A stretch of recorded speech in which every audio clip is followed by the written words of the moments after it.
Sebagai ibadah dan lambang kesucian, pernikahan harus didasari oleh niat yang suci, kebulatan tekad, restu kedua orang tua, serta doa dari sahabat dan keluarga agar dapat hidup bersama dengan rukun, harmonis, dan penuh kebahagiaan.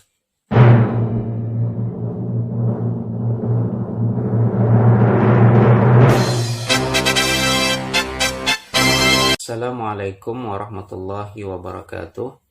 Bismillahirrahmanirrahim. Alhamdulillah rabbil alamin. Wassalatu wassalamu ala asrafil anbiya'i wal mursalin Sayyidina wa maulana Muhammadin wa ala alihi wa sahbihi ajma'in. Sahabat-sahabat sekalian yang berbahagia, kembali berjumpa dengan saya di channel Fakhruz Zaini Al-Alabi. Semoga sahabat-sahabat sekalian dalam keadaan sehat walafiat. Nah, sahabat-sahabat sekalian yang berbahagia, pada kesempatan ini saya akan berbagi tentang nasihat perkawinan yang terdapat di dalam kutipan akta nikah ya, atau yang biasa kita sebut dengan buku nikah ya. Tentunya bagi kalian yang mempunyai buku nikah ya. Insya Allah bagi kalian yang melakukan pernikahan secara resmi tercatat di kantor urusan agama kecamatan, maka kalian akan mempunyai buku nikah ya. Akan tetapi ya, sayangnya pasangan suami istri itu jarang membuka buku nikahnya ya. Membaca-baca apa yang terdapat di dalam buku nikah itu sangat jarang saya perhatikan ya. Sehingga sangat penting menurut saya untuk menyampaikan ini ya, agar mengingatkan kembali ya bagi pasangan suami istri untuk dapat membaca kembali ya dan meresapi ya nasihat perkawinan atau nasihat untuk kedua mempelai yang disampaikan oleh Menteri Agama di dalam buku nikah tersebut ya. Untuk itu saya akan bacakan ya, dan nanti ya bisa dilihat di buku nikahnya masing-masing ya. Juga bisa dilihat nanti saya tampilkan di sebelah sini ya. Baik, saya bacakan. Judulnya adalah Nasihat untuk Kedua Mempelai ya. Nah, nasihat ini dimulai dengan sebuah firman Allah Subhanahu wa taala ya. Jadi dimulai ya, dibuka dengan firman Allah Subhanahu wa taala yang berbunyi, Bismillahirrahmanirrahim.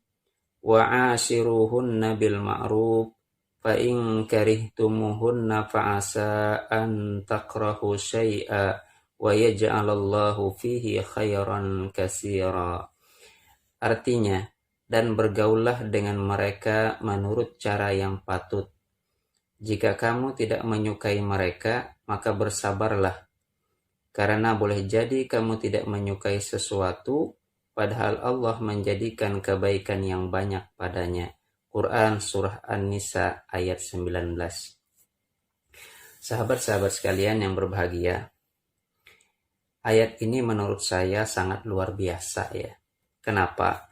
Karena sangat pas bagi pasangan suami istri ya, baik yang lama maupun yang baru saja menikah ya, dimana sangat sulit ya untuk menyatukan, menyamakan ya perbedaan-perbedaan yang ada pada suami dan pada istri ya.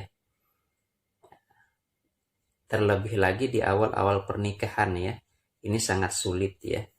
Maka ya kadang-kadang ada hal-hal yang tidak kita sukai dari pasangan kita ya. Maka disinilah Allah Subhanahu wa taala sejak dini mengingatkan ya bahwa kita agar bersabar menghadapi perbedaan-perbedaan tersebut ya. Karena apa? Karena boleh jadi apa yang kita pikir tidak baik ya, kita rasa tidak baik, apa yang diperbuat atau dilakukan oleh pasangan kita, ternyata itu sebenarnya mendatangkan kebaikan bagi rumah tangga kita ya. Sedangkan jika kita tidak bersabar ya, kita marah-marah terhadap pasangan kita ya, maka secepat kilat ya rumah tangga kita akan pecah dan akan sulit untuk disatukan kembali ya. Kenapa? Karena tidak bisa ya bersabar terhadap perbedaan atau tidak bisa menghargai perbedaan ya. Di dalam ayat yang lain ya, di dalam Quran surah Al-Baqarah ayat 216, Allah Subhanahu wa taala juga menyampaikan hal yang serupa ya. Wa asa an takrahu syai'a wa huwa khairul lakum. Wa asa an tuhibbu syai'a wa huwa syarrul lakum. Wallahu ya'lamu wa antum la ta'lamun. Artinya, boleh jadi kamu tidak menyenangi sesuatu, padahal itu baik bagimu. Dan boleh jadi kamu menyukai sesuatu, padahal itu tidak baik bagimu.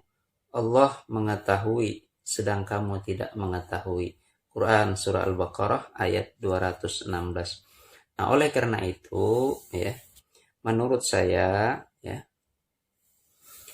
jika perbedaan itu, ya, tidak terlalu prinsip ya dan bukan sesuatu yang dilarang di dalam agama, maka hendaknya kita bersabar ya. Mudah-mudahan dengan kesabaran itu Allah memberikan kebaikan yang banyak bagi kita ya, sebagaimana dalam ayat tersebut tadi ya. Selanjutnya, pernikahan menurut ajaran Islam merupakan ibadah dan lambang kesucian hubungan antara seorang lelaki dengan perempuan dalam membina rumah tangga yang sakinah, mawaddah, warahmah.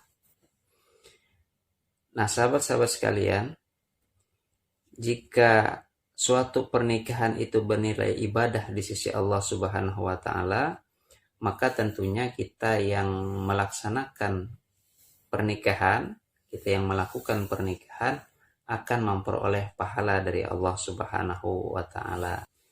Dan pernikahan tersebut merupakan lambang kesucian hubungan antara seorang lelaki dengan perempuan. Ya, benar sekali ya. Karena ada suatu hubungan antara lelaki dengan perempuan yang tidak suci ya. Jadi hubungan antara laki-laki dan perempuan itu ada yang tidak suci. Maksudnya hubungan seksual ya, yaitu perbuatan zina ya. Maka dengan adanya ikatan pernikahan, hubungan seksual antara seorang laki-laki dengan seorang perempuan yang pada mulanya adalah haram dan dimurkai oleh Allah Subhanahu wa taala berubah menjadi halal, suci dan memperoleh pahala dari Allah Subhanahu wa taala. Dan kesucian hubungan itu akan menjadi wasilah ya untuk menuju rumah tangga yang sakinah, mawaddah, warahmah. Karena sangat banyak ya pernikahan yang diawali akibat MBA ya, married by accident, itu tidak bertahan lama ya. Bahkan kadangkala pernikahan itu dilaksanakan hanya untuk menutupi aib ya. Setelah akad nikah dilaksanakan langsung bubar ya. Nah, pernikahan yang seperti ini ya tentunya adalah pernikahan yang sangat dipaksakan ya. Karena akan susah untuk mencapai rumah tangga yang sakinah, mawaddah, warahmah. Baik, kita lanjutkan. Sebagai ibadah dan lambang kesucian, pernikahan harus didasari oleh niat yang suci, kebulatan tekad, restu kedua orang tua, serta doa dari sahabat dan keluarga agar dapat hidup bersama dengan rukun, harmonis, dan penuh kebahagiaan. Oleh karena itu, sebelum pernikahan, kedua calon mempelai harus mempunyai niat yang suci, yang benar untuk melaksanakan ibadah kepada Allah Subhanahu wa taala, karena tadi telah disampaikan bahwa pernikahan itu adalah suatu ibadah ya, sebagian dari bentuk ibadah ya. Berniat untuk melaksanakan sunnah Nabi Shallallahu alaihi wasallam, juga berniat untuk menghindari dari perbuatan yang diharamkan, yaitu perbuatan zina, dan ingin memperoleh keturunan yang soleh dan solehah, bukan dengan niatan-niatan yang lain ya. Misalnya tujuan menikahi seorang perempuan adalah untuk menyakiti perempuan tersebut ya, atau untuk balas dendam dengan seorang laki-laki ya.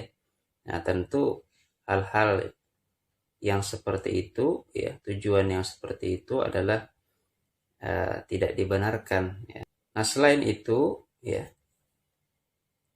untuk melaksanakan suatu pernikahan juga harus ada kebulatan tekad ya, dari kedua calon mempelai tersebut ya. Artinya apa? Artinya pernikahan tersebut memang diinginkan oleh kedua calon mempelai ya, bukan karena keterpaksaan ya, tetapi memang betul-betul ya keduanya ingin melaksanakan pernikahan ya, atas kesadaran dan rasa suka sama suka ya, satu sama lainnya. Kemudian lagi tentunya restu kedua orang tua sangat penting ya, untuk memperoleh keberkahan dalam berumah tangga ya. Sedangkan pernikahan yang dilakukan tanpa restu orang tua maka akan jauh daripada keberkahan ya. Dan tentunya juga kedua mempelai membutuhkan doa dari keluarga dan sahabat ya. Maka pernikahan haruslah diramaikan ya, atau yang biasa kita sebut dengan walimatul urus atau resepsi pernikahan ya, bukan dilaksanakan dengan sembunyi-sembunyi ya, meskipun dalam pelaksanaannya ya dengan hidangan ala kadarnya ya. Sehingga dengan itu kita mendapatkan doa dari tamu-tamu yang hadir sebagai bekal menuju rumah tangga yang sakinah, mawaddah, warahmah. Selanjutnya, untuk mewujudkan keluarga sakinah, kedua pihak hendaknya menjunjung tinggi hak dan kewajiban masing-masing, saling cinta dan kasih, saling menghormati dan memuliakan, serta saling mengingatkan untuk selalu taat dan beribadah kepada Allah. Nah, sahabat-sahabat sekalian, ya, di sini disebutkan bahwasanya untuk mewujudkan keluarga sakinah, pasangan suami istri itu harus menjunjung tinggi hak dan kewajiban masing-masing ya. Apa-apa saja yang menjadi hak suami, maka menjadi kewajiban bagi istri untuk melaksanakannya ya. Demikian pula sebaliknya, apa-apa saja yang menjadi hak istri, maka kewajiban bagi suami untuk melaksanakannya ya. Tentunya di dalam rumah tangga akan susah untuk dapat melaksanakan hak dan kewajiban ini ya, secara maksimal atau 100%. Oleh karena itu ya, perlu sekali komunikasi yang baik antara suami dan istri ya, saling merelakan atau memaafkan segala kekurangan ya di dalam pelaksanaan hak dan kewajiban ya, sehingga dengan itu ya tidak akan menjadi masalah yang besar di dalam rumah tangga tersebut. Nah, selain itu juga perlu saling cinta dan kasih ya. Jadi di sini ada kata saling ya. Artinya saling ini harus sama-sama ya. Harus berasal dari kedua belah pihak ya. Jadi cinta dan kasih ini tidak boleh bertepuk sebelah tangan ya, salah satu pihak saja ya, tetapi harus pasangan suami istri ini saling mencintai dan mengasihi ya. Kemudian lagi saling menghormati dan memuliakan ya. Nah, jadi tidak hanya seorang istri yang harus menghormati dan memuliakan suami, tetapi sebaliknya juga berlaku sama ya. Seorang suami ya juga harus menghormati dan memuliakan istrinya, serta saling mengingatkan untuk selalu taat dan beribadah kepada Allah ya. Nah, di sini ya, nasihat itu bisa datang dari siapa saja ya, apalagi ini adalah masalah ketaatan untuk beribadah kepada Allah Subhanahu wa taala ya. Apakah nasihat itu datang dari istri ya, ataukah itu dari suami, ketika kita diingatkan untuk taat dan beribadah kepada Allah Subhanahu wa taala, maka harus kita laksanakan dengan sebaik-baiknya. Jangan malah kita mengingkari ya atau marah dengan nasihat yang disampaikan tersebut. Karena di dalam Al-Qur'an disebutkan watawasau bil haqqi watawasau bis sabri, dan nasihat menasihatilah kalian di dalam kebenaran dan kesabarannya. Artinya setiap muslim ya wajib untuk mengingatkan saudaranya, apalagi di dalam sebuah rumah tangga ya. Maka nasihat itu bisa datang dari seorang suami ataupun dari seorang istri atau dari keluarga yang lain, selama itu untuk ibadah dan ketaatan kepada Allah Subhanahu wa taala, tentunya kita laksanakan dengan sebaik-baiknya. Kemudian semoga rahmat dan berkah Allah Subhanahu wa taala selalu menyertai kehidupan rumah tangga kedua mempelai. Amin ya rabbal alamin ya. Demikian tadi nasihat untuk kedua mempelai yang disampaikan oleh Menteri Agama. Nanti silahkan sahabat-sahabat sekalian membuka kembali buku nikahnya dan dibaca, direnungi ya, dan untuk diamalkan. Mudah-mudahan dengan itu rumah tangga kita bisa mencapai rumah tangga yang sakinah, mawaddah warahmah, penuh dengan kebahagiaan dan keberkahan yang diberikan oleh Allah Subhanahu wa taala. Demikian apa yang dapat saya sampaikan. Semoga bermanfaat. Billahi taufik wal hidayah. Wassalamualaikum warahmatullahi wabarakatuh. Mungkin tak ada istri yang cerewet, hanya suami yang kurang mendengarkan. Mungkin tak ada suami yang kurang perhatian, hanya istri yang kadang-kadang berharap berlebihan. Mungkin tak ada istri yang boros, hanya suami yang kurang mengerti kebutuhan istrinya. Mungkin tak ada suami yang pelit, hanya istri yang kurang memahami rencana-rencana dan jalan pikiran suaminya. Mungkin tak akan ada pertengkaran yang berlebihan dalam rumah tangga jika suami dan istri selalu bisa duduk bersama untuk saling menatap dengan rasa cinta, merelakan dua pasang telinga untuk saling mendengarkan, melatih dua lidah untuk tak saling menyakiti, menjaga dua hati untuk selalu dan terus-menerus saling menyayangi.